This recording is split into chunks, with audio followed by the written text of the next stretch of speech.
In this video, we're going to learn about tips and tricks that I've learned on semaglutide. Lesson number 1, I learned it the hard way. I am a nurse practitioner. You all know this. So I decided not to know any protocols when I gave my first injection. So I gave myself the highest dose, 2.5 milligrams of semaglutide, sent myself into full gastroparesis, shut my system down for 3 days, wasn't able to sip water, wasn't able to eat. I would sip water, full on vomiting that sip of water. So it is very important to follow what those providers are telling you out there on the dosing. If you don't know what a unit is, or a milliliter is, or a milligram, or what any of that is, make sure you ask questions, because as a nurse practitioner, I did not follow instructions. Heck, I didn't even ask what the instructions were. I thought I knew. And I gave myself gastroparesis, and I should have went to the hospital, but I did not.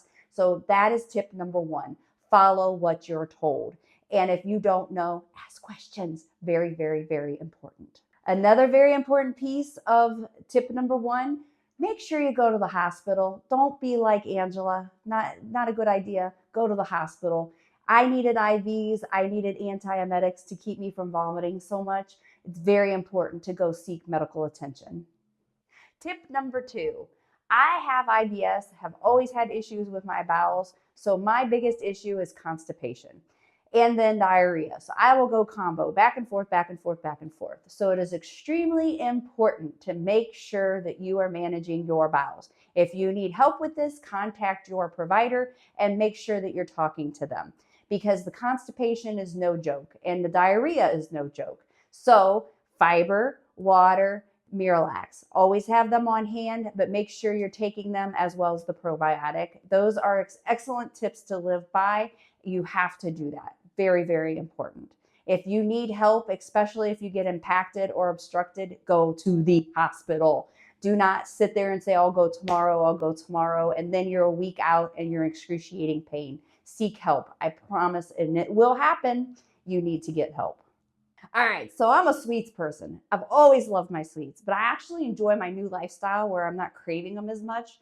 But so back in the beginning, we were doing some house construction. I bought one of those big old tubs of licorice, you know, the red kind that's really delicious. Well, not so much anymore, but it's really delicious. I took a bite, one bite. Instantly, when that stuff got in my mouth, on my tongue, I had horrid indigestion. I was like, oh man, I ate stuff anyways. Gave me a horrid indigestion. Man, I paid. I had to go instantly eat some Tums. But then, you know what? I thought the next day, I'm going to try it again. I'm going to see, do I still have indigestion from this stuff? So again, I put it in my mouth, instantly on my tongue. Horrible indigestion. Okay, so I learned my lesson. I can't eat licorice. So to this day, I don't eat licorice. But a Swedish fish doesn't bother me. So every now and then I might eat a Swedish fish, but I won't eat licorice because I don't like the indigestion. But you still have to be careful, because you learn to work around the semaglutide and the tirzepatide. So you might have a little Swedish fish every now and then, but if you have too many, you might get fat. So that's another hack or a trick that I learned. So I can't eat licorice. Maybe you can, but you shouldn't. There you go. I would really love to hear your story, your tips and tricks, and what you learned on semaglutide.